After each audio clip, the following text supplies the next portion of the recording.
नमस्कार दोस्तों। आज आपको मुझे इस तरीके से देखकर थोड़ा अजीब लग रहा होगा, बट आप सभी जानते हैं कि पिछले लगभग 2-2.5 महीने से हम किस दौर से गुजर रहे हैं।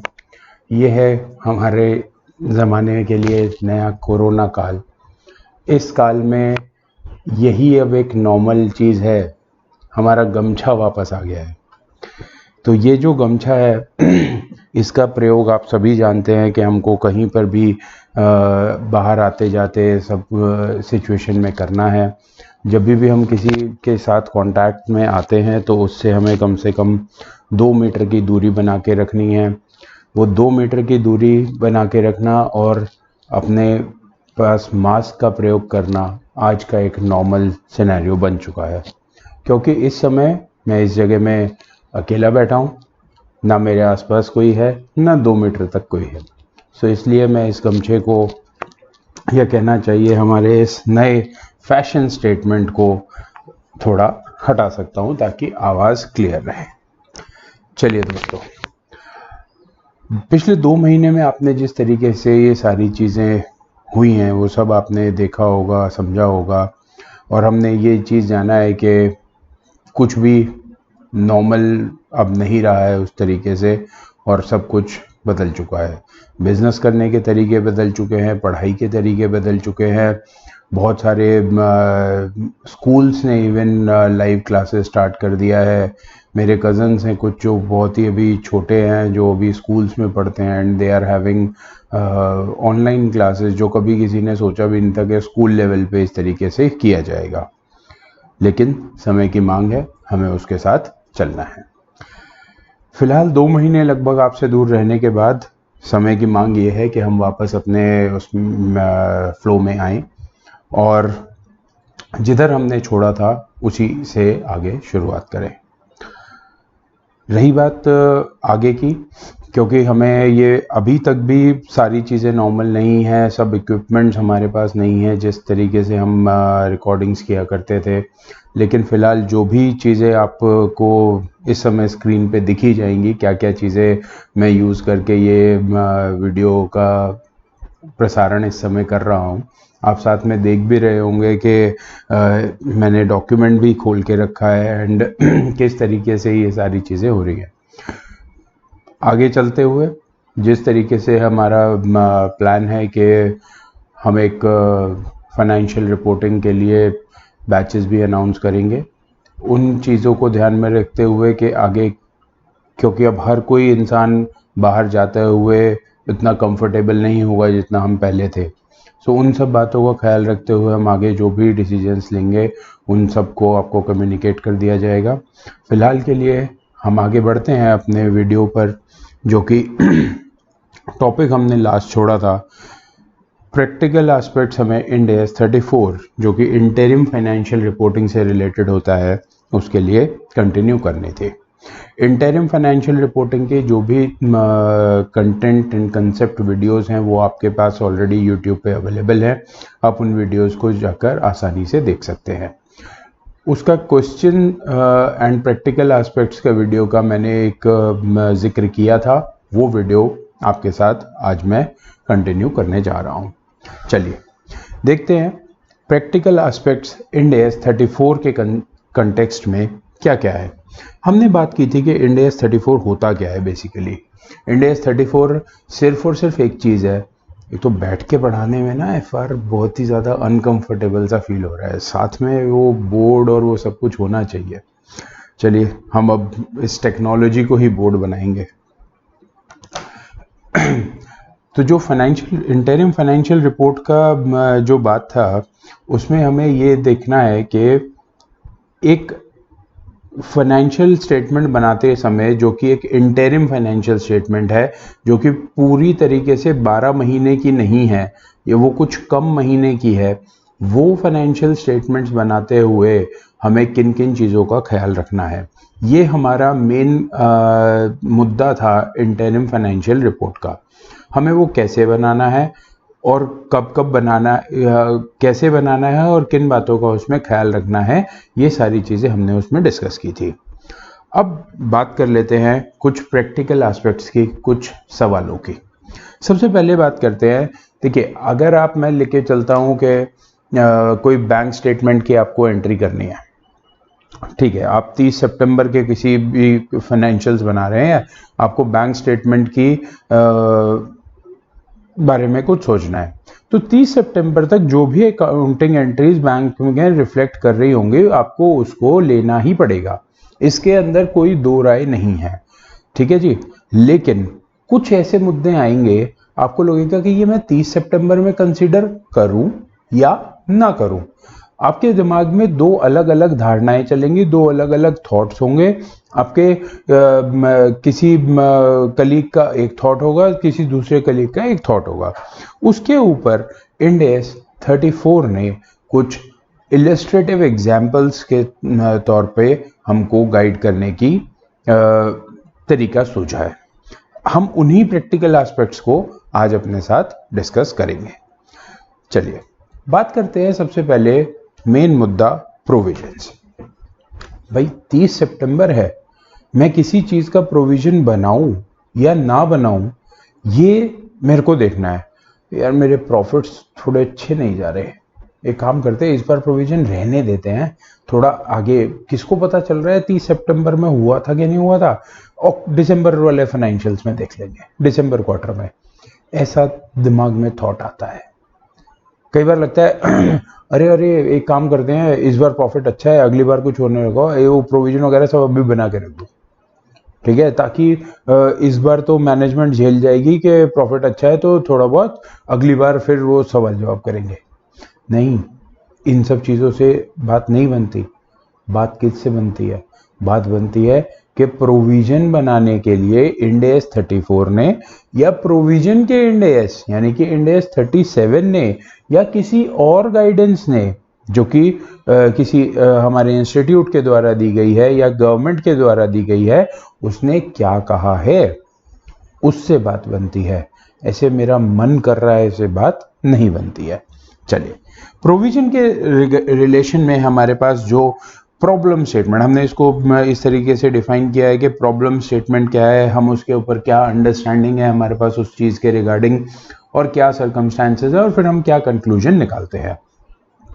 प्रोविजन इसमें हमारे पास प्रॉब्लम स्टेटमेंट क्या है, वेदर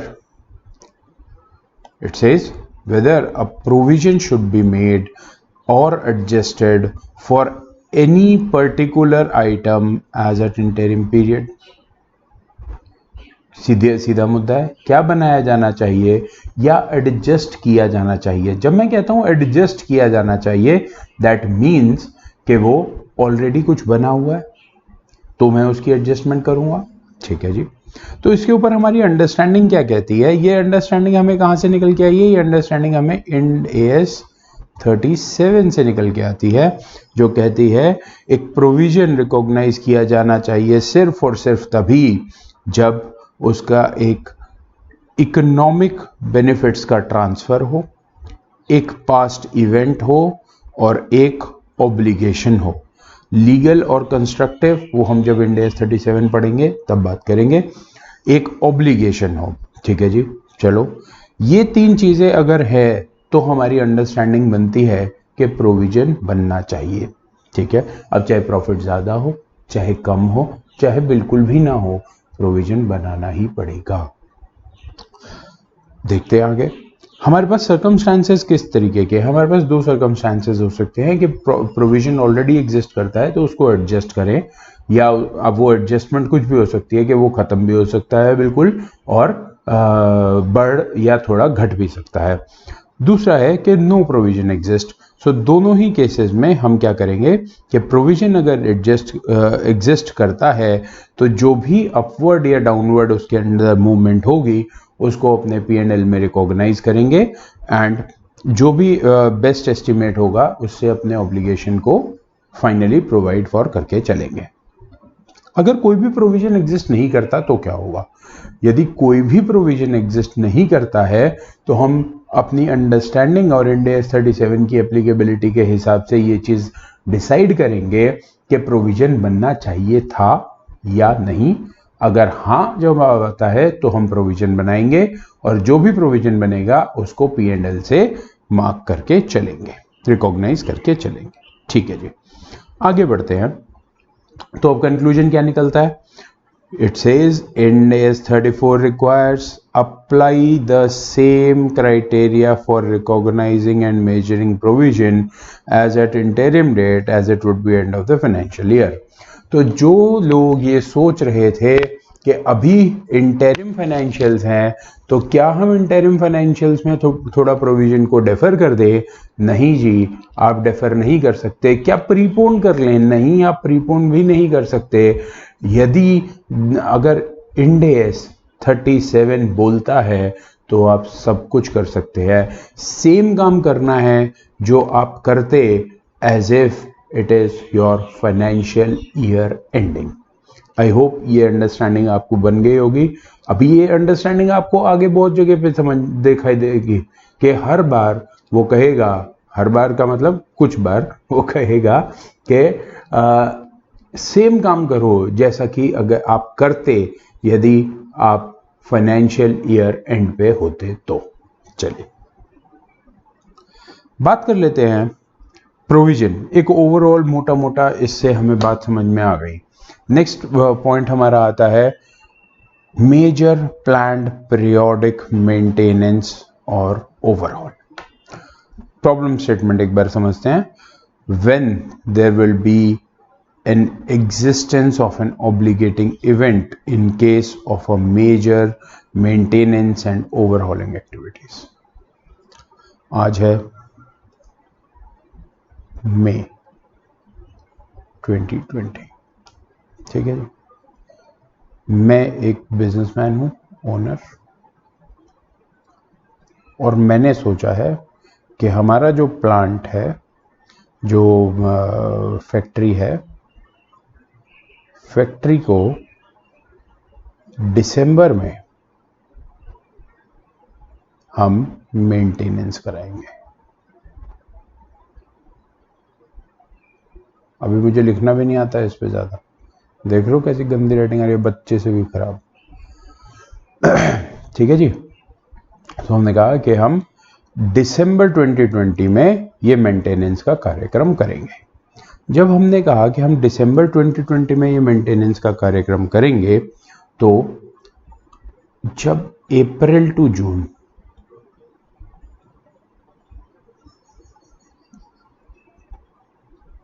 Q1 का इंटरिम फाइनेंशियल स्टेटमेंट्स प्रिपेयर हो रहा था, और हमें काम कब करना है? हमें काम करना है दिसंबर में। तो हुआ क्या, हमारे अकाउंटेंट जी आके बैठ गए। सर मैं कहा बोलो। आपने कहा था वो मेंटेनेंस एक्टिविटी करानी है। मैं कहा मैंने कहा था। सर उसका प्रोविजन बताओ कितना डालना है। मैंने कहा किस बात का प्रोविजन? नहीं सर बताओ प्रोविजन। सर इस साल का है प्रोविजन बन गया, आपने सोच लिया है सर। मैंने कहा अगर मैंने सोच लिया तो तुम सारी चीज़ों को थोड़ा ही कम कर दोगे उस पर। भाई जब होगा तब देखेंगे, जब दिसंबर आएगा तब की बात करेंगे। ठीक है जी। तो चलिए, इस केस में हमारे पास क्या है कि as at the end of the interim reporting period the management is thinking about some major, this is thinking. So conclusion is that the mere intention or necessity to incur expenditure related to the future is not sufficient to give rise to an obligation। भैया मेरी obligation तभी बनेगी जब मैं उसके लिए कोई contractual arrangement में एंटर कर जाऊंगा। मैंने सोचा, इसका मतलब मैंने कर नहीं दिया। सोच तो हम पता नहीं क्या क्या है। मैंने तो सोच लिया मैं आज जियो को एक्वायर कर लूंगा, तो क्या अंबानी साहब लूट जाएंगे? नहीं। मेरी सोच से कुछ भी फाइनेंशियल्स पे इम्पैक्ट नहीं आएगा। इम्पैक्ट किस चीज से आएगा फाइनेंशियल्स पे? इम्पैक्ट सिर्फ और सिर्फ उससे आएगा जो कि कंडीशंस इंड AS 37 की कंडीशंस को मैच करते होंगे, जो सर्कमस्टांसेस। अगर सर्कमस्टांसेस इंड AS 37 के कंडीशंस के हिसाब से हैं तो आपको उसके लिए एक ऑब्लिगेटिंग इवेंट वो आपके लिए बन जाएगा और आपको उसके लिए नेसेसरी स्टेप्स लेने होंगे। चलिए आगे बढ़ते हैं ईयर एंड बोनसेस पे। ईयर एंड बोनस क्या होता है, कैसे समझाएं ईयर एंड बोनस के बारे में। ईयर एंड बोनस होता है whether the provision should be made for bonuses which are mainly required to be assessed at the year end। कौन से होते हैं, let's go for the understanding first. ये होते हैं आपके बोनसेस जो कि कंटिन्यूड एम्प्लॉयमेंट, जैसे कि रिटेंशन बोनस बहुत सारे लोगों को दिया जाता है, भाई तू टिक, तू ना जाना, तू ये ले 2 लाख और पकड़ पर तू जाना नहीं। होते हैं कुछ कुछ ऐसे एम्प्लॉइज, ठीक है जी। सो कुछ कुछ क्या काफ़ी लोगों को दिया जाता है रिटेंशन बोनस। इंडस्ट्री का एक नॉर्मल प्रैक्टिस है रिटेंशन बोनस देना। Some bonuses are earned based on a monthly, quarterly, annual measure of operating results. They may purely discretionary, contractual based on the years of historical precedents। अब discretionary हो सकते हैं, management का मन है तो देगी, ना ही मन है तो ना ही मिलेगा।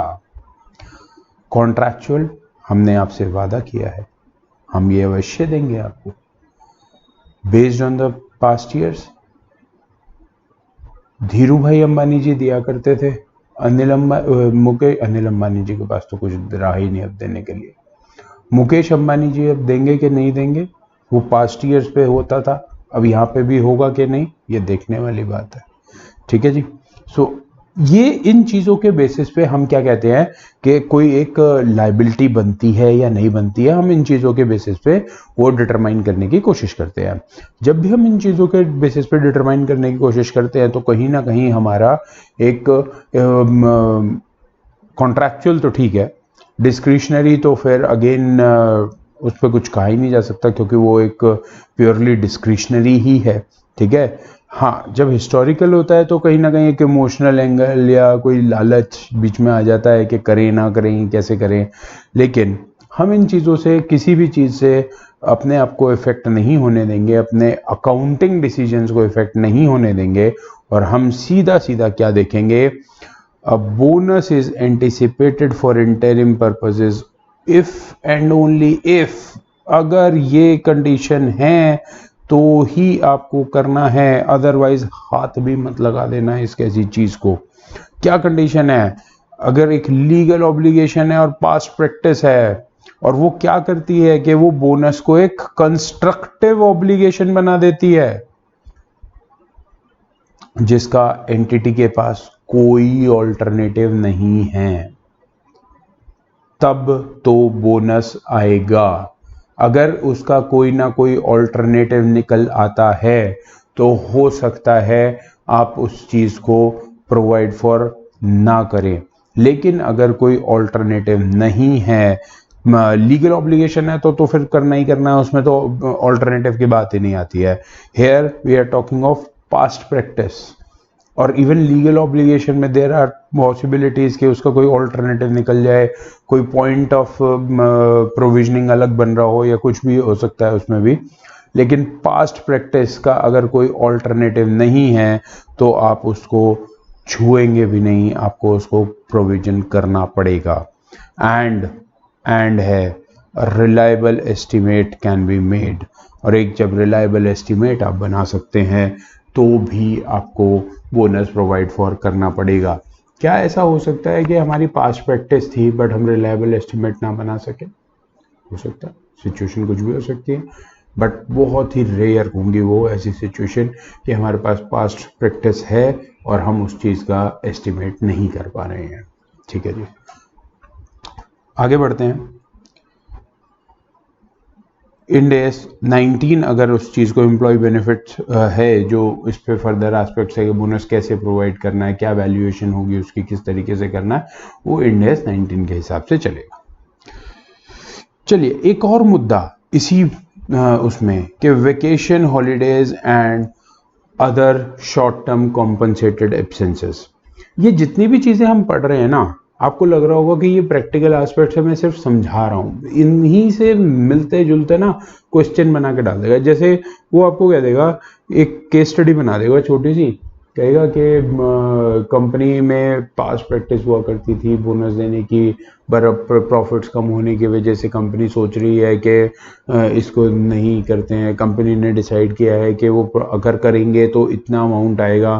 तो वो आपको ऐसे बहलाएगा फुसलाएगा कि आपको इमोशनली ब्लैकमेल करने की कोशिश करेगा गलत जवाब की तरफ जाने के लिए। तो आपको ये देखना है कि गलत इमोशनल उसके बहकावे में नहीं आना है। हाँ प्रॉफिट्स कम है, हाँ कैसे बोनस दूंगा मैं, नहीं उसको अब जैसे ये कोरोना का पूरा चल रहा है तो जून के तो सबके फाइनेंशियल्स बुरी तरीके से पिट गए। मार्च तो फिर लास्ट में थोड़ा सा ठीक ठाक गया होगा किसी का, क्योंकि मोस्ट ऑफ द मार्च उस समय तक निकल चुका था, लेकिन जून के तो सबके फाइनेंशियल्स बुरी तरीके से पिटेंगे। तो अब ये तो पूरा ही अलग एक सिनेरियो है जिसके अंदर हम काम करेंगे। लेकिन अगर मैं नॉर्मल सिचुएशंस की बात कर रहा हूँ इस समय पे, कि अगर हल्का सा कुछ कम प्रॉफिट हुआ है and there is a past practice and obligation, तो आपको उसके सवालों के उससे बहकावे में नहीं आना है और आपको सिर्फ और सिर्फ देखना है कि अगर वो एक पास्ट प्रैक्टिस थी जिसका कोई ऑल्टरनेटिव नहीं था, आप यकीन मानिए वो आपको उतने फैक्ट्स देगा कि आप इस कंक्लूजन पर डिराइव कर सकें। आपको ऐसा नहीं छोड़ेगा सवाल बीच में कि आपको कोई बहुत ही वेरीड अजम्पशंस पे जाना पड़े। अजम्पशंस लेनी पड़ सकती हैं, अगर कुछ नहीं लिखा तो आप अजम्पशन ले सकते हैं that there is no alternative but exist, or maybe alternative exist, but we always take a constructive assumption जिसमें हम कुछ उसको करके दिखा सके। हम कभी भी ऐसी assumption नहीं लेते कि हम उसको ना करने वाले, जिससे हम बच जाएं काम करने से। ये मैं सिर्फ और सिर्फ पेपर की बात कर रहा हूँ, बाकी प्रैक्टिकल लाइफ में जो assumption लेनी हो लीजिएगा, लेकिन पेपर के हिसाब से हम वो अजम्पशन लेके चलते हैं कि अगर हम ऐसी अजम्पशन लेंगे तो हम उसको प्रोविजन बता पाएंगे। अगर हम ऐसी अजम्पशन लेते कि ना जी ये तो अजम्पशन ही ऐसी लगेगी, कैंसिल, क्वेश्चन ही खत्म कर दिया हमने, तो सवाल ही निश्चित नाबूद कर दिया, नहीं ऐसा नहीं होगा। सो पॉइंट यहाँ पे है कि सिर्फ और सिर्फ आपको ये जो प्रैक्टिकल एस्पेक्ट्स हैं ये हम इस तरीके से समझ रहे हैं। आपको फोकस करना है मेन कंक्लूजन पर, प्रॉब्लम स्टेटमेंट क्या है, उसके लिए आपको अंडरस्टैंडिंग क्या डेवलप की हुई है। अंडरस्टैंडिंग कहाँ से डेवलप होगी, पुराने और इंडिसेस से। अंडरस्टैंडिंग सिर्फ और सिर्फ प्रैक्टिकल लाइफ से भी डेवलप हो सकती है, और खाली 34 से गवर्न नहीं होगा वो बाकी इंडिसेस से भी गवर्न होगा कि बाकी इंडिसेस क्या बोलते हैं। ठीक है जी। सेम वे वेकेशन, हॉलीडेज और अगर शॉर्ट टर्म कॉम्पनसेटेड एब्सेंस है, so it says that same principle should also be applied, जो कि इंटरिम फाइनल फाइनेंशियल रिपोर्टिंग पे लगता है, वही यहां पर भी लगाया जाएगा। चलिए,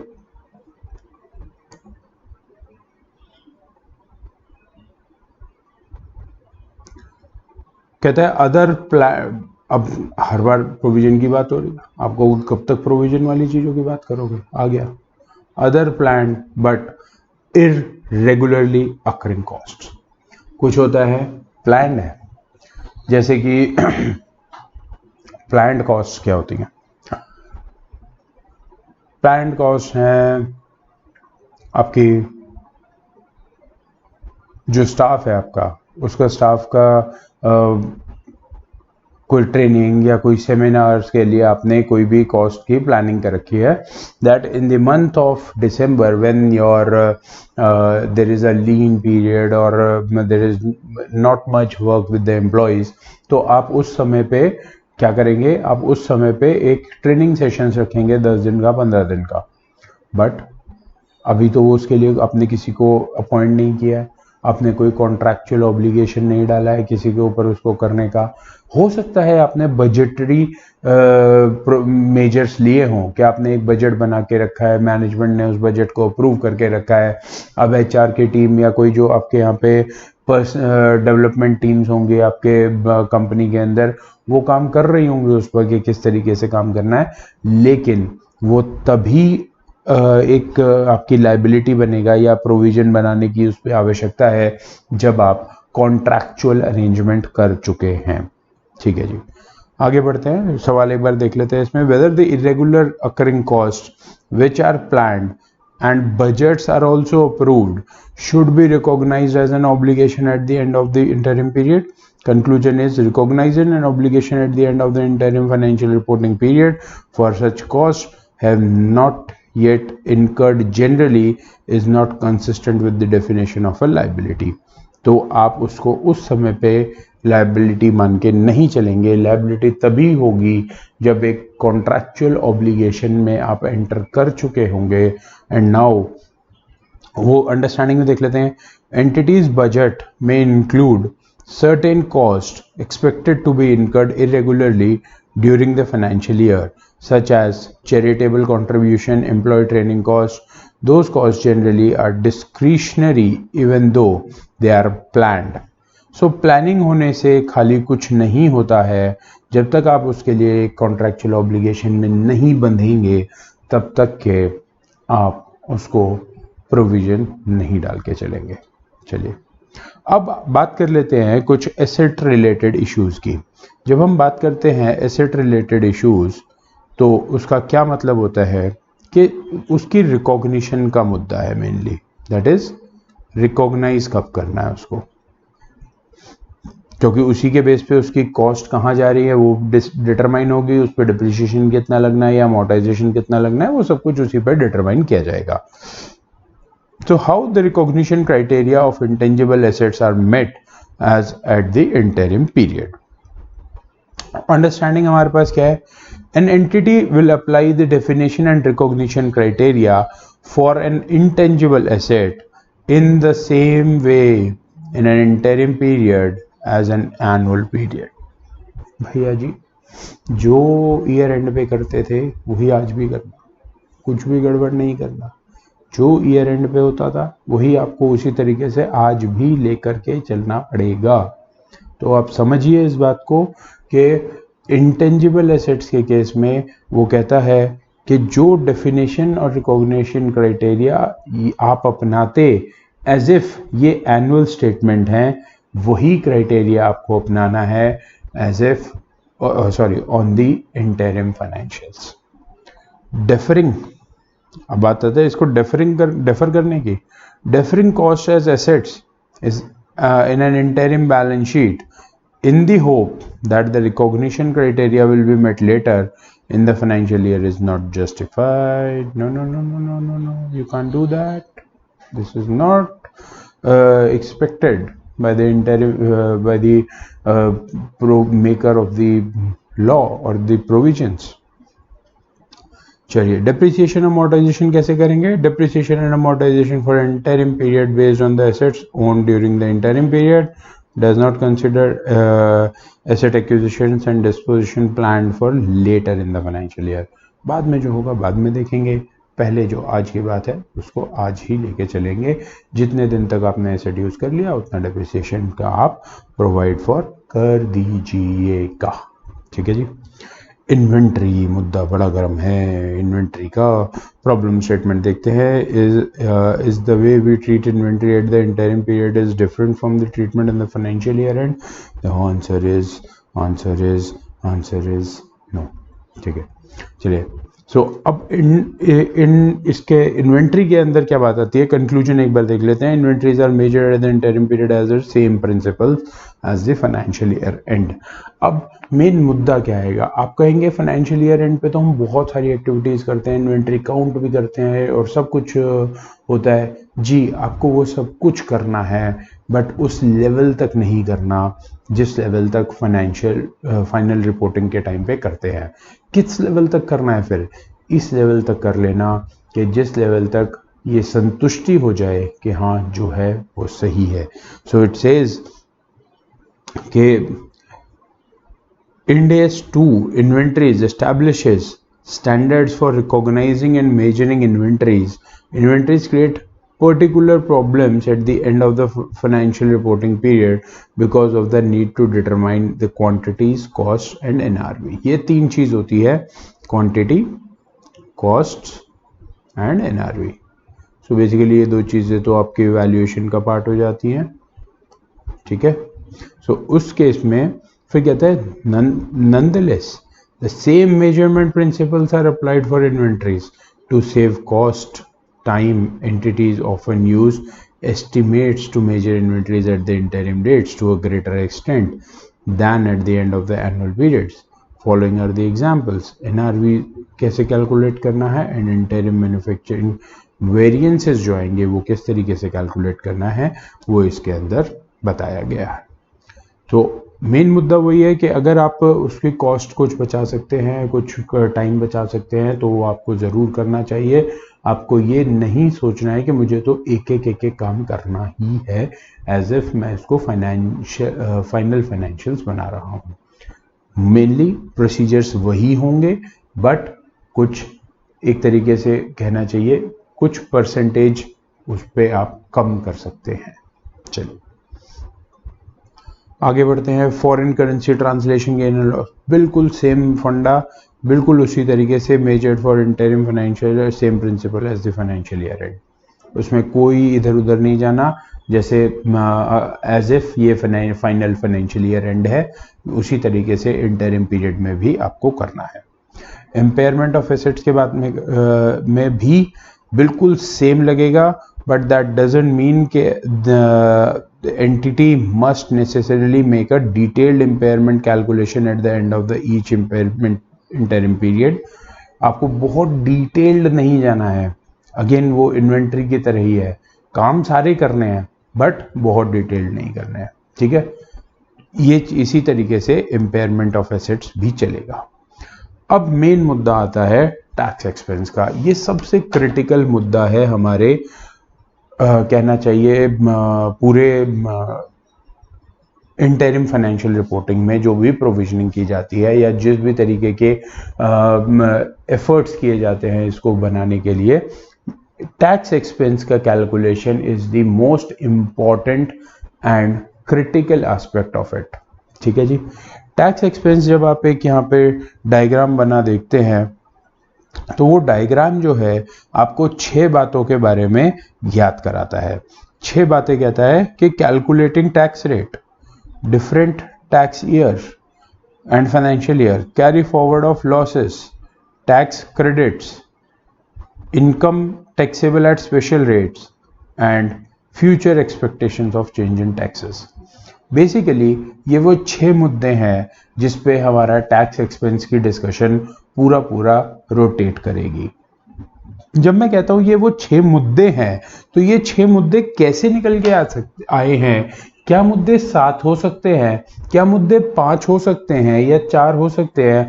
जी हाँ, हो सकते हैं, लेकिन अभी आज के इंडियन सिनेरियो के हिसाब से हमने इन 6 मुद्दों पर बात की है। 6 से 7 मुद्दे कैसे हो सकते हैं कि कल को कुछ और रूल ऐसा बना दे जिसमें tax provision as per the financials and as per income tax अलग हो जाए।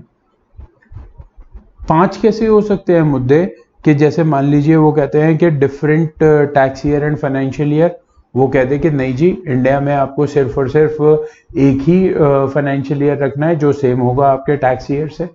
आज की डेट में भी इंडिया में 2 फाइनेंशियल ईयर अलाउड है उन कंपनीज के लिए जिनकी होल्डिंग कंपनी बाहर है इंडिया से।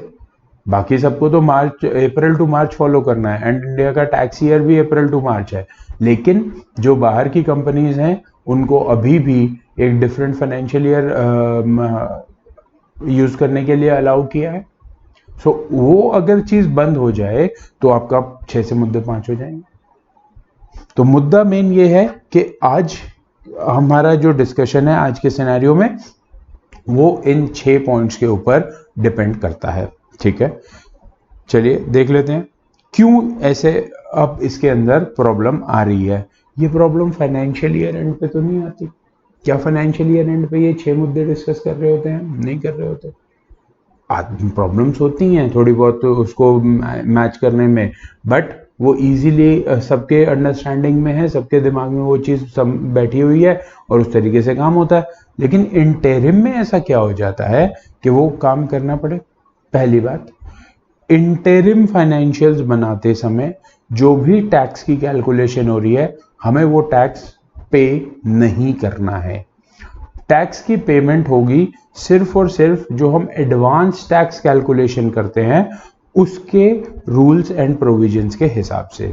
आप ये बिल्कुल मत समझिएगा कि यहाँ पे जो भी कैलकुलेशन हो रही है टैक्स एक्सपेंस की, वो टैक्स हमें पे करना है।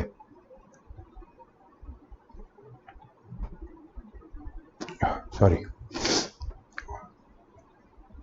अब ये मुद्दा 34 में क्यों गरमाया?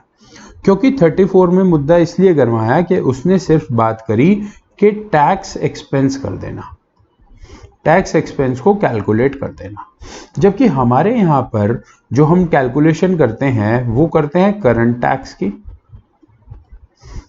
और दूसरी कैलकुलेशन हम करते हैं डेफर्ड टैक्स की।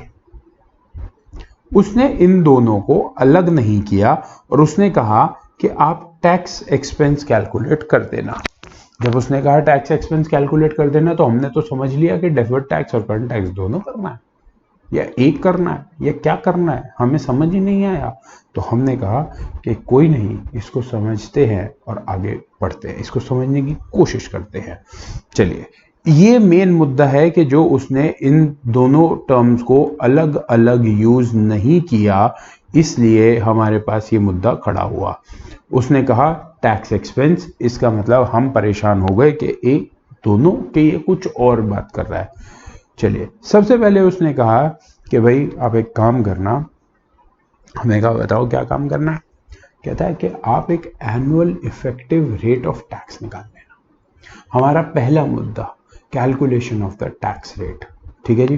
तो उसने कहा interim period income tax expense जो होता है वो अक्रू होना चाहिए यूजिंग टैक्स रेट जो कि applicable to be expected on the total annual earnings that is estimated on average annual effective tax rate applied to a pre tax income of the interim period. ठीक है जी। सबसे पहले हम एक बहुत ही साधारण सा एग्जाम्पल लेते हैं कि टैक्स रेट कैलकुलेशन किस तरीके से की जाती है। हमने कहा कि हमारे पास एक कंपनी है जो कि क्वार्टर 1, 2, 3, 4 4 बार अपने इंटरिम फाइनेंशियल्स बना के देगी, 4 बार आईएफएस बनाएगी। ठीक है जी। वो हर क्वार्टर में 1-1 लाख रुपए का क्वार्टरली प्रॉफिट लेके आएगी, जो कि एक प्री टैक्स प्रॉफिट है। हमने कहा कि इफेक्टिव टैक्स रेट है 30%, और 30% के हिसाब से 1 लाख पे 30,000, 30,000, 30,000, 30,000, 1,20,000 will be your tax expense, और इसी तरीके से टैक्स एक्सपेंस रिकॉग्नाइज किया जाएगा। आप कहोगे sir sir sir sir sir, मैंने कहा बोलो बोलो बोलो बोलो बोलो कि सर यहाँ पे 1 लाख रुपए आ गया, यहाँ पे लॉस हो गया तो, यहाँ भी लॉस हो गया तो, यहाँ भी लॉस हो गया तो, या फिर से यहाँ लॉस नहीं भी हुआ, यहाँ प्रॉफिट हो गया, फिर यहाँ लॉस हो गया तो, और ये मान लो ये क्रक्स 0 आया या नेट लॉस में आया, तो आप क्या करोगे? तो आपने तो यहाँ पे टैक्स दे दिया। मैं कह ना, दे दिया नहीं, प्रोवाइड कर दिया, प्रोविजन किया है किताब के अंदर। मैं उसको चेंज कर सकता हूँ, टैक्स को चेंज कर सकता हूँ। मैंने आपको बताया कि ये कभी भी ये मत समझिएगा कि जो इंटरिम फाइनेंशियल स्टेटमेंट के अंदर मैं टैक्स एक्सपेंस रिकॉग्नाइज कर रहा हूं वो मैंने एक्चुअली पे भी किया है। हो सकता है वही बन के आ रहा हो और मैंने पे किया हो, लेकिन हर बार ऐसा नहीं होगा। जो टैक्स एक्सपेंस मैं रिकॉग्नाइज कर रहा हूं वो टैक्स एक्चुअल पेमेंट हुई है या नहीं, उससे डिफरेंट हो सकता है। ठीक है जी। तो इस केस में हम क्या करेंगे? इस केस में हम ये करेंगे कि कोई नहीं, क्वार्टर 1 में 1.5 लाख आ गया था, लेकिन उसके बाद तीनों में लॉस हो गया हो, कोई नहीं, यहाँ पे 45,000 का टैक्स एक्सपेंस बना देंगे और 15 माइनस में लगा देंगे। ठीक है जी। तो ये भी 0 हो गया, ये भी 0 हो गया, नो टेंशन। अब कहते हैं अगर यहाँ तो आपने बहुत सीधा सीधा 30% 30% 30% दिखा दिया, अगर स्लैब रेट आ गई तो वे तो हमारे इंटरिम फाइनेंशियल स्टेटमेंट जो होते हैं वो नॉर्मली कंपनीज के ऊपर लगाएंगे। कंपनीज के ऊपर तो स्लैब रेट हमारे यहाँ पे है नहीं। कहते अगर कहीं पे आ गया तब क्या करेंगे आप? हमने कहा तब क्या करेंगे, तो वो आप समझ लो तब क्या करेंगे। हम क्या करेंगे कि क्वार्टर 1 में हम देखेंगे कि 1 लाख है, 1 लाख है, तो हमने क्या किया है कि अप टू 2 लाख 15% है, तो 15%, फिर उसके बाद 1 लाख 30%, कहते ये 22.5 कहाँ से लगा दिया, ये तो सीधा सीधा 15, इधर 15,000 लिख देते, क्यों नहीं लिखा ये 15,000। मैंने कहा ये 15 और फिर यहाँ पे आ जाता आपका 30, ठीक है जी, तो तब भी तो कितना आता 90,000। तो ऐसे करना था, ये क्या कर दिया। मैंने कहा ये गलत है, दिस इज रॉन्ग। अगर आप इस तरीके से करते तो ये गलत होता। उन्होंने कहा है कि एक average annual effective tax rate आपको लगाना है, which is we have calculated in this manner कि 15% 2 लाख तक आएगा 30,000, और बाकी above 2 lakh 4 lakh minus 2 lakh into 30% that is 90,000। अब अगर 90,000 होता टोटल 4 लाख पे तो टैक्स रेट आता 22%। 22% का टैक्स रेट यहाँ पे अप्लाई करके 22,500, 22,500, 22,500, 22,500 करके 90,000 is my correct tax amount. This is how you calculate effective tax rate. आगे बढ़ते हैं, आई होप इसमें कोई कैलकुलेशन में प्रॉब्लम नहीं होगी। अब बात कर लेते हैं different tax year and financial year.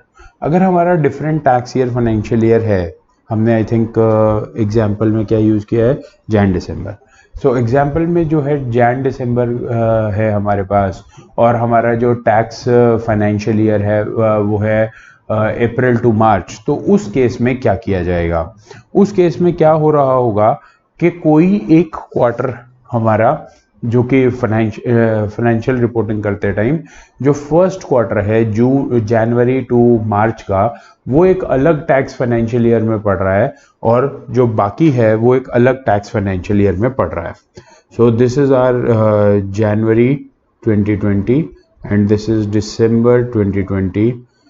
अब हमारा जो ये दिस इज मार्च 2020, तो ये पड़ेगा टैक्स ईयर 2019-20 में, और ये फॉल करेगा, ये सारा फॉल करेगा टैक्स ईयर 2020-21 में। सो ये हमारा प्रॉब्लम एरिया है कि जो मार्च वाला क्वार्टर है, ये this is this Q1 is in this FY, this tax year TY, and this whole is in this TY. So अगर यहाँ पे टैक्स रेट्स अलग हो गए, से फॉर एग्जांपल यहाँ पे 30% टैक्स रेट था और यहाँ 25% टैक्स रेट हो गया, तो क्या होगा, जैसे कि अभी हमारा पास हुआ भी था पिछले कुछ समय पहले, आई थिंक समवेयर अराउंड अक्टूबर 2019, अक्टूबर 2019 में हमारा एक FA 2019 में ऑर्डिनेंस आया था, जिसके तहत आपका टैक्स रेट्स जो थे वो लोअर कर दिए गए थे।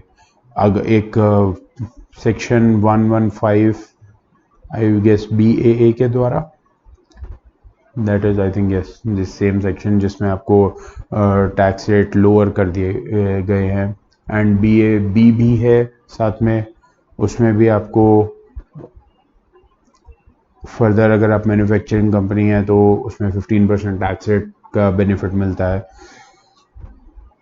तो इस केस में क्या होगा, क्वार्टर 1 1 लाख रुपए आपने कमाया, 30,000 रुपया आपके पास 30% आपका टैक्स रेट था फॉर टैक्स ईयर मार्च 21 के लिए, and 25% is for April to March 22 के लिए।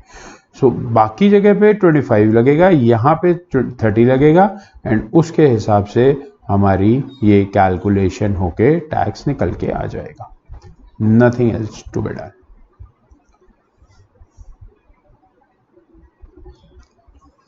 फॉलोइंग इन मार्च में ये कुछ गलत लिखा हुआ है, ये 2020 होना चाहिए, 22 होना चाहिए, this should be 22।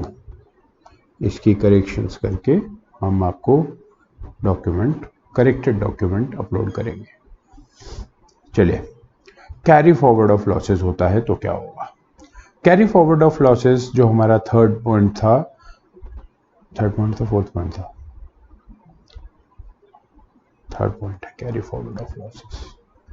Carry forward of losses के केस में हम क्या करेंगे, हमारे पास एक सिचुएशन दी गई है एग्जाम्पल नंबर 5 के, इसमें एक कंपनी के पास कैरी फॉरवर्ड ऑफ लॉसेस हैं 5 लाख के, उसका entity of income tax purposes for the start of the current financial year for which a deferred tax has not been recognized. ठीक है जी, the entity earns 12 lakh in the first quarter and the current year and they expects to earn 10 lakh in each of the next 2 years, next 2 quarters and a loss of 2 lakh in the last quarter. चलिए, tax rate उसका expected है 30% का। सो पहले quarter में उसने 12 लाख कमाया, फिर 10 लाख, 10 लाख और 2 लाख का लॉस, नेट उसका हो गया 30 लाख उसने कमाया। अब देखते हैं कि एक तो लॉस सेट ऑफ है और एक लॉस ये है, तो इसकी वजह से हमारे पास क्या टैक्स रेट में कोई इम्पैक्ट पड़ता है, आइए कैलकुलेट करते हैं। जब क्वार्टर 1 होगा तो हमारी इनकम कितनी थी, क्वार्टर 1 में हमारी इनकम थी 12 लाख रुपीज़। जब ये 12 लाख रुपीज़ थे, साथ में एक 5 लाख का लॉस हमने सेट ऑफ किया था, तो हमारे पास बचे थे 7 लाख रुपीज़। ये 7 लाख रुपीज़ के ऊपर हमने टैक्स किया 30% से, जो निकल के आया 2,10,000।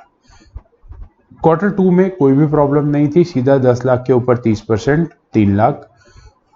3 में कोई प्रॉब्लम नहीं थी, फिर से 3 लाख। एंड 4 में मैंने आपको सेकेंड एग्जाम्पल में बताया था कि अगर माइनस हो तो माइनस में आ जाएगा। सो नेट टैक्स जो हमारा आया 3 और 3 6 और 2 8, 8,10,000 minus 60,000, it comes to 7,50,000।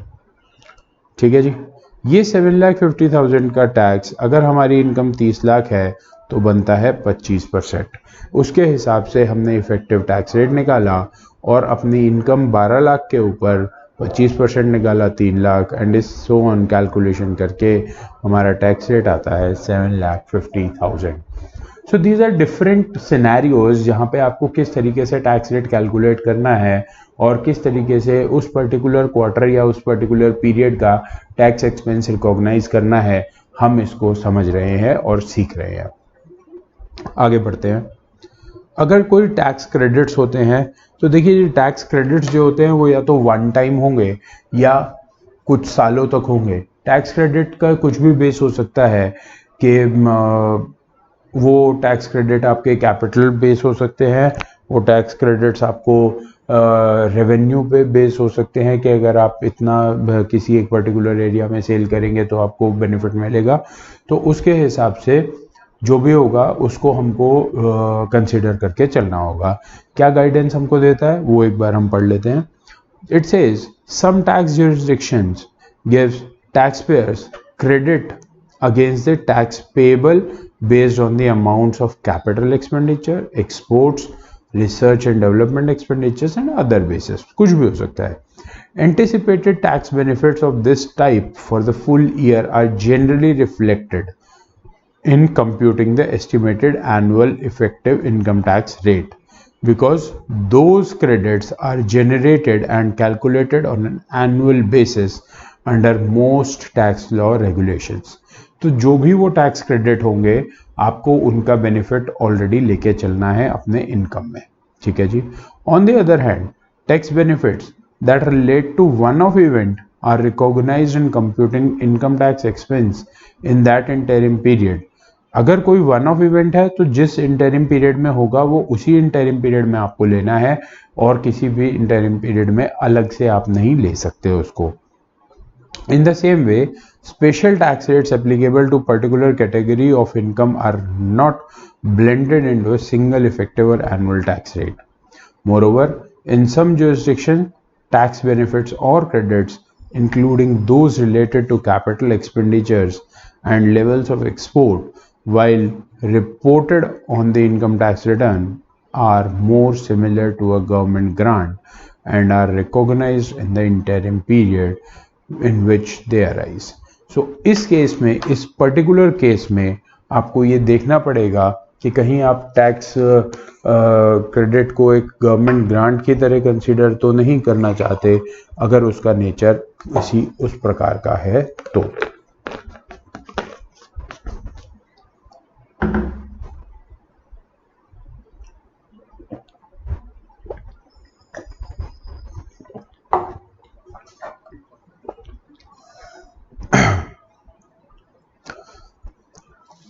Tax से रिलेटेड नेक्स्ट पॉइंट है हमारा income taxable at special rates. अब स्पेशल रेट का इनकम कौन सा होता है? सबसे पहला एग्जांपल दिमाग में आता है कैपिटल गेन। अगर कैपिटल गेन नुमा कोई भी इनकम हमारे उसके अंदर है तो जो भी टैक्स रेट स्पेशल उसके ऊपर लगता है हम उसको अलग से उस स्पेशल टैक्स रेट पे करेंगे और बाकी प्रोसेस करने के लिए हमारा सेम प्रोसेस रहेगा जो भी हमने अभी पीछे डिस्कस किया है। फ्यूचर एक्सपेक्टेशंस हैं अगर, तो आपको फ्यूचर एक्सपेक्टेशन है तो आप उसको आज ही कुछ मत कर दीजिए, लेकिन जैसे जैसे मान लीजिए किसी टैक्स पीरियड में बढ़ गया तो टैक्स रेट या घट गया टैक्स रेट, तो उसको आप अपने उस टैक्स पीरियड में दैट इज उस रिपोर्टिंग पीरियड में एडजस्ट करके चलिए। सो टैक्स के ऊपर ये 6 मुद्दे जो हमने डिस्कस किए वो आपको पेपर में देखने के लिए मिल सकते हैं। सवाल इन 6 में से ही किसी मुद्दों पे आएगा, इसके अलावा कुछ अनोखा नहीं निकाल के कोई लेके आ सकता, क्योंकि इंडिया में इन्हीं 6 मैटर्स के ऊपर कुछ भी बनाया जा सकता है। अब मेन पॉइंट ये है कि जब सवाल आएगा, सवाल बहुत रेयर चांसेस होते हैं कि सेम उठ के आ जाएं, पिछला जैसा था वैसा उठ के आ जाए, तो उस समय तो आपके ऊपर भगवान की असीम कृपा है, आप उसको सीधा सीधा काम कर सकते हैं। लेकिन जो भी चीज़ हमने इसमें डिस्कस की है वो आपको पूरी तरीके से हेल्प करेगी किसी भी प्रकार के सवाल को सॉल्व करने में और उसका जवाब देने में। आगे बढ़ते हैं। अब हमारे पास एक क्वेश्चन है जो कि पास्ट एग्जाम में आ चुका है। ये सवाल नवंबर 2018 में आया था, जो कि 5 नंबर के लिए आपसे पूछा गया था। तो क्वेश्चन एक बार समझते हैं, उसके बाद आगे बात करते हैं। It says Navya limited manufacturer of ceramic tiles has shown a net profit of ₹15 lakh for the first quarter. Q1 में 15 लाख उसका प्रॉफिट था, ठीक है जी, ऑफ 2018-19।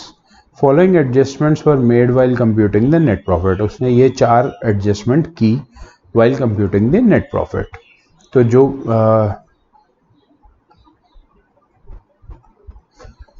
उसने कहा कि बैड डेट जो है उसके वो है 1,64,000 रुपए के ड्यूरिंग द क्वार्टर।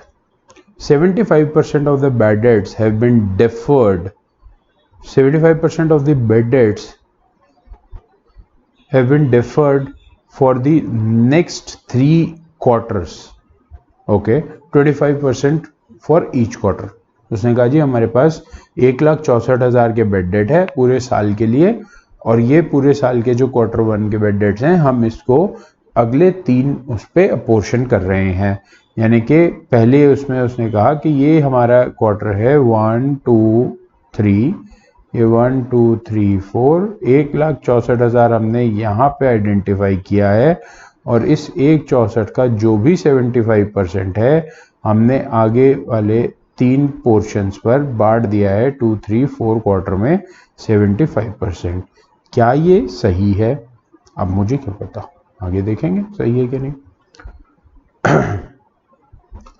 दूसरा पॉइंट उसने क्या किया, सेल्स प्रमोशन एक्सपेंस है 5 लाख रुपए का जो उसने इनकर किया है फर्स्ट क्वार्टर में, and 90% of the expense deferred to next 3 quarters 30% each per quarter on the basis that the sales in these quarters will be high in comparison to the first quarter। ठीक है, उसने क्या किया है समझ लेते हैं। उसने कहा कि उसने क्वार्टर 1 में यहाँ पर 5 लाख रुपए का एक एक्सपेंडिचर किया ऑन दी सेल्स प्रमोशन। तो जो सेल्स प्रमोशन के ऊपर एक्सपेंस किया है अब वो उससे कुछ ना कुछ निकालना शुरू करेगा। तो वो कहता है कि ये एक्सपेंडिचर सारा का सारा Q1 का नहीं है, जबकि ये इसमें से 90% यानी कि 4,50,000 जो है वो अगले 3 क्वार्टर में उसको एडजस्ट करना है 30% ईच। ठीक है जी, तो उसने कहा ठीक है देखते हैं। उसने कहा additional depreciation of 3,50,000 resulting from the change in the method of depreciation has been taken into consideration। Okay, कहते हैं एक एक्स्ट्रा ऑर्डिनरी लॉस आया है 1,36,000 रुपए का, incurred during the quarter has been fully recognised in this quarter, पूरी तरीके से रिकॉग्नाइज कर दिया। कहता है डिस्कस करो the treatment required under Ind AS 34 and ascertain the correct net profit to be shown in the interim financial report of first quarter to be presented to the board of directors। हमने कहा ठीक है जी, कर लेते हैं, कोई tension ही नहीं है हमें उसमें। अब आइए, क्या हमारा जो पहला मुद्दा था बैड डेट वाला, जिसमें 1,64,000 का बैड डेट था और उसने इनको बांट दिया था 25% हर एक क्वार्टर में, सो Q1, Q2, Q3, Q4, सो इसमें 25% इसका कितना निकल के आता है 41,000।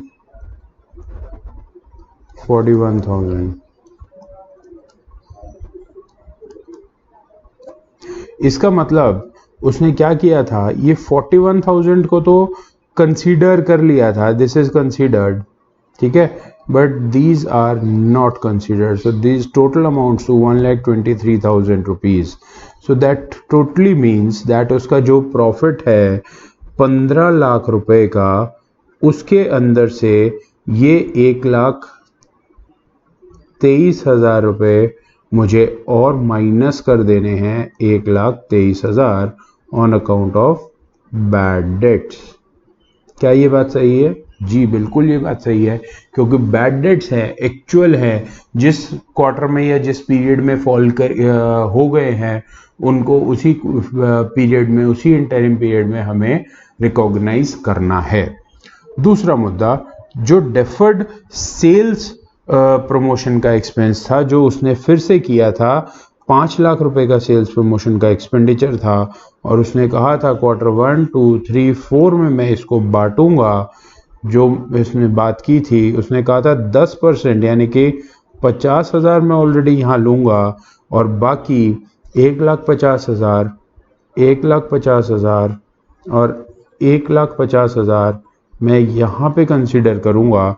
तो ये 4.5 लाख रुपए जो टोटल है, ये भी उसने यहाँ पर कंसीडर नहीं कर रखा, तो हम इसको भी सेल्स प्रमोशन को माइनस 4,50,000 यहाँ पर कंसीडर करके चलेंगे। तो क्या सिर्फ यही है और कुछ नहीं है? क्या इसने जो तीसरा पॉइंट है एडिशनल डेप्रिसिएशन, वो सही किया है? जी हाँ, वो उसने बिल्कुल सही किया है, क्योंकि वो उसी समय में रिकॉग्नाइज होना था। क्या जो ट्रीटमेंट इसने कहा है एक्स्ट्रा ऑर्डिनरी लॉस आया था 1,36,000 रुपए का इंक्लूडिंग ड्यूरिंग दैट क्वार्टर, क्या वो सही है? हाँ जी, वो भी सही है। मैंने आपको पीछे जब शुरुआत की थी ये बताया था कि वो आपको भावुक करेगा, कि वो आपको, आपके दिमाग को भटकाने की कोशिश करेगा। इसको दिमाग को भटकाना नहीं कहते, इसको माइंड की डिसीजन मेकिंग पावर को कैप्चर कर लेना कहते हैं। ये कैप्चर करने का काम सवाल बनाने वाला हमेशा करता है। जब मैं भी खुद सीए फाइनल का एग्जाम दे रहा था, तो एक ऐसा ही सवाल 16 नंबर का आया था। अगर मैंने वो सवाल 16 नंबर का पहले कभी अटेम्प्ट करके नहीं देखा होता, उस तरीके का सवाल, तो वो सवाल मैं नहीं कर सकता था, क्योंकि उस सवाल में जो भाषा लिखी थी वो सिर्फ और सिर्फ इस प्रकार की थी कि वो आपके दिमाग को कैप्चर करती है, वो आपके दिमाग की डिसीजन मेकिंग पावर को जकड़ लेती है और उसी दिशा में ले जाती है जिधर वो आपसे गलती करवाती है।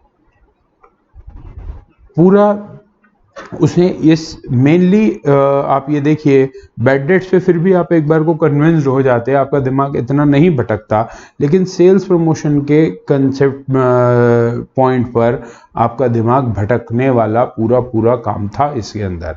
उसने कहा ये तो सेल्स प्रमोशन रिलेट कर रहा है उसने एक्सपेंडिचर को आपके इनकम से। आप कहेंगे ऐसा ही होना चाहिए, बिल्कुल सही बात है, हम इसको प्रीपेड बुक करेंगे, हम इसको कुछ और तरीके से दिखाएंगे, हम इसका कोई और ट्रीटमेंट करेंगे। नहीं, आपको इस बात से भटकना नहीं है कि ये क्या कह रहा है। इमोशनल ब्लैकमेल है, प्रॉफिट आप खराब कर रहे हो। चार्टर्ड अकाउंटेंट को गालियां इसीलिए पड़ती हैं कि आपने प्रॉफिट खराब करवा दिया सारा। जब भी आप ऑडिट करने जाते हो कोई आपको पसंद नहीं करता। There are very few organisations जो एक चार्टर्ड अकाउंटेंट जो ऑडिट करने आ रहा है उसको पसंद करते हो। सो वही चीज है कि आपको यहाँ पे भी वो भटकाने की कोशिश करेगा, क्योंकि आप प्रॉफिट कम क्यों कर रहे हो। आप प्लीज मत कम करो ना प्रॉफिट को। वो इस तरीके से आपका माइंड को कैप्चर करेगा, लेकिन आपको भटकना नहीं है। आपको ये देखना है कि वो सही क्या होना था। सही चीज़ ये है कि मेरे को 4,50,000 माइनस करना है, और जब मैं 4,50,000 माइनस करूंगा 15 लाख में से और 1,23,000 माइनस करूंगा तो मेरे पास 9,27,000 का प्रॉफिट करेक्ट निकल के आएगा, जो उन्होंने यहाँ पर भी निकाल के दिखाया गया है। इस मुद्दे को समझने के बाद हमारा आज का वीडियो का टॉपिक यही ख़त्म होता है। हम आपके साथ ज़रूर हाजिर होंगे और नए इंडेसेस के साथ, नए टॉपिक्स के साथ। वीडियो अगर अच्छा लगा हो लाइक कीजिएगा, चैनल को सब्सक्राइब ज़रूर कर लीजिए, क्योंकि आपको नई वीडियोस का नोटिफिकेशन ज़रूर मिलता रहेगा। कोई और आपको जानकारी चाहिए या कोई भी आपके सवाल हो, आप नीचे डिस्क्रिप्शन बॉक्स में दिए गए ईमेल आईडी पर ईमेल कर सकते हैं।